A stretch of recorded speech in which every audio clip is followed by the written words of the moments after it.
എല്ലാ കൂട്ടുകാർക്കും സ്റ്റഡി ചിപ്സിൻ്റെ മറ്റൊരു വീഡിയോയിലേക്ക് സ്വാഗതം. ഓണപരീക്ഷയോടനുബന്ധിച്ച് ഇന്ന് നമ്മൾ ഡിസ്കസ് ചെയ്യാൻ പോകുന്നത് 3ാം ക്ലാസ്സിലെ മലയാളം ടെക്സ്റ്റ് ബുക്കിലെ 1ാമത്തെ യൂണിറ്റിലെ ഒളിച്ചുകളി എന്ന പാഠഭാഗമാണ്. അതിൻ്റെ റിവിഷൻ ക്ലാസ് പോലെ ഇതിൻ്റെ ആശയവും ഇതിൻ്റെ വേർഡ് മീനിങ്സും അതിൽ വരാൻ ചാൻസുള്ള കുറച്ച് ക്വസ്റ്റ്യൻസും നമുക്ക് ഡിസ്കസ് ചെയ്യാം.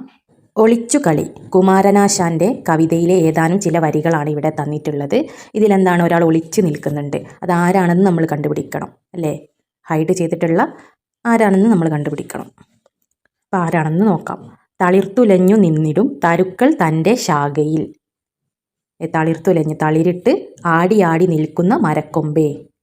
അതായത് തളിർക്കുക എന്ന് പറഞ്ഞാൽ എന്താണ്, പുതിയ ഇളം ഇലകൾ വരിക അല്ലേ. പുതിയ ഇളം ഇലകൾ ആരിൽ നിന്നാണ് വരുന്നത്? തരുക്കളിൽ നിന്നാണ്, അതായത് മരത്തിൽ നിന്നാണല്ലേ. മരം, തരു എന്ന് പറഞ്ഞാൽ മരം. തൻ്റെ ശാഖയിൽ, അതിൻ്റെ ശാഖ, കൊമ്പിലാണ് എന്ത്, പുതിയ ഇലകൾ വരിക അല്ലേ, മുളച്ചുണ്ടാവുന്നത് അല്ലേ. അങ്ങനെ തളിർത്തുലഞ്ഞ് നിൽക്കുക. ഉലയുക എന്ന് പറഞ്ഞാൽ ആടുക, കാറ്റിലിങ്ങനെ ആടി കളിക്കുക. അങ്ങനെ തളിർത്തുലഞ്ഞ് നിന്നിടുന്ന, തളിരിട്ട് ആടി ആടി നിൽക്കുന്ന മരക്കൊമ്പേ, മരത്തിൻ്റെ കൊമ്പ്, ശാഖ, മരക്കൊമ്പേ. കൊളുത്തി നീണ്ട നൂലു രശ്മി പോലെ 4 ഭാഗവും, അതിൽ രശ്മി പോലെ 4 ഭാഗത്തേക്കും നീണ്ട നൂല് കൊളുത്തിയിട്ടുണ്ട്. അതിലെന്താണ്, ആ ശാഖയിൽ എന്താണ്, മരത്തിൻ്റെ കൊമ്പിൽ നൂല് പോലെ 4 ഭാഗത്തേക്കും രശ്മി പോലെ നീണ്ടു നിൽക്കുന്നുണ്ട് അല്ലേ. അതിലെന്താണ്, രശ്മി പോലെ 4 ഭാഗത്തേക്കും നീണ്ട നൂല് കൊളുത്തിയിട്ടുണ്ട്. രശ്മി എന്ന് പറഞ്ഞാൽ എന്താണ്, വെളിച്ചം അല്ലേ. വെളിച്ചം പോലെ, രശ്മി പോലെ എന്താണ്, 4 ഭാഗത്തേക്കും ഇതിൻ്റെ എന്താണ്, നൂല് പോലെ ഇങ്ങനെ 4 ഭാഗത്തേക്കും ഉണ്ടല്ലേ. കൊളുത്തി നീണ്ട നൂല് രശ്മി പോലെ, അതായത് നൂല് രശ്മി പോലെ എന്താണ്, 4 ഭാഗത്തേക്കും ഇങ്ങനെ കൊളുത്തിയിട്ടിട്ടുണ്ട്. ഇങ്ങനെ കൊളുത്തി കിടക്കുകയാണ്. കുളത്തിനുള്ളു കാണുമർക്ക ബിംബമുത്തു കാറ്റിലി വെളുത്ത കണ്ണി വെച്ചയും വിചിത്ര രൂപനാരിവൻ. എന്താണ്, അത് കാണുമ്പോൾ കുളത്തിനുള്ളിൽ നിയലിച്ചു കാണുന്ന സൂര്യബിംബം പോലെയുണ്ട്. അത് കുളത്തിനുള്ളിൽ അല്ലേ, കുളത്തിലെന്താണ്, സൂര്യൻ്റെ ബിംബം, സൂര്യൻ്റെ നിഴലെന്താണ്, സൂര്യൻ്റെ രൂപം ഇങ്ങനെ നിയലിച്ച് കാണാറുണ്ടല്ലേ. ആ സൂര്യനെ എങ്ങനെയാണ് കാണാറ് അല്ലേ, ഇങ്ങനെ സൂര്യനെ നമ്മൾ ഇങ്ങനെ വരക്കാറുണ്ടല്ലേ, ലൈൻസ് വരകൾ ഇട്ടിട്ട്. അപ്പോൾ ആ സൂര്യൻ്റെ ലൈൻസ് പോലെ ഇല്ലേ ഇത് കാണാൻ, ഈ രൂപം കാണാൻ ഇല്ലേ, അതുപോലെയാണെന്നാണ് പറഞ്ഞത്. കുളത്തിനുള്ളു കാണുമർക്ക, അർക്ക എന്ന് പറഞ്ഞാൽ, അർക്കൻ എന്ന് പറഞ്ഞാൽ സൂര്യനാണ്. കാണുമർക്ക, അർക്കൻ സൂര്യൻ. അപ്പോൾ സൂര്യൻ്റെ ബിംബം, സൂര്യൻ്റെ രൂപം അല്ലേ, സൂര്യൻ്റെ രൂപം, കുളത്തിലെന്താണ്, സൂര്യൻ്റെ രൂപം, ബിംബം ഇങ്ങനെ കാണുന്നത് പോലെയാണ്. കാറ്റിലി വെളുത്ത കണ്ണി വെച്ചയും വിചിത്ര രൂപനാരിവൻ. കാറ്റത്താടുന്ന വെളുത്ത വല വിരിച്ചാണ് ഇരിപ്പ്. കൗതുകം തോന്നുന്ന ആകൃതിയുള്ള ഇവൻ ആരാണ്? കാറ്റിലെന്താണ്, വെളുത്ത കണ്ണി വെച്ചയും വിചിത്ര രൂപനാരിവൻ. അതായത് വെളുത്ത വല വിരിച്ചിട്ടാണ് ഇരിക്കുന്നത് അല്ലേ, വെളുത്ത വലയാണുള്ളത്. ആ വിചിത്ര രൂപനാരാണ്? അതായത് അത്ഭുതകരമായ രൂപമുള്ളവൻ. രൂപൻ എന്ന് പറഞ്ഞാൽ രൂപമുള്ളവൻ. അത്ഭുതകരമായ വിചിത്രമായിട്ടുള്ള രൂപം, വെളുത്ത കണ്ണി വിരിച്ചിട്ടുള്ളത് ആരാണെന്നാണ് ചോദിച്ചത്. ആരാണ്? നമ്മുടെ എട്ടുകാലിയാണല്ലേ, ചിലന്തി.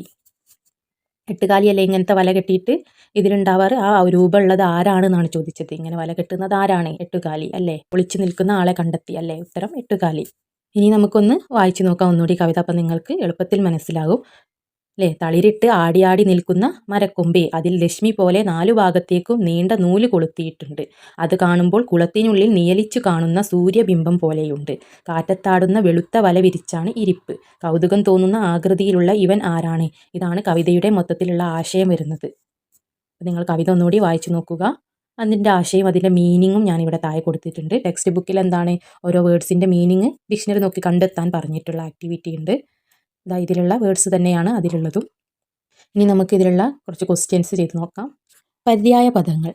നിങ്ങളുടെ എക്സാമിന് എന്താണ്, പര്യായ പദങ്ങൾ ചോദിക്കാൻ ചാൻസ് ഉണ്ട്. അതായത് അതിൻ്റെ മറ്റൊരു മീനിങ് ഉള്ള വേർഡ്. മരം എന്നുള്ളതിന് തരു എന്നും ദാരു എന്നും പറയും അല്ലേ. തരു എന്നാണ് കവിതയിലുള്ളത്, മരത്തിനല്ലേ. അപ്പം അതിൻ്റെ ഒക്കെ അർത്ഥങ്ങൾ എന്താണ്, ഒന്നാണ്.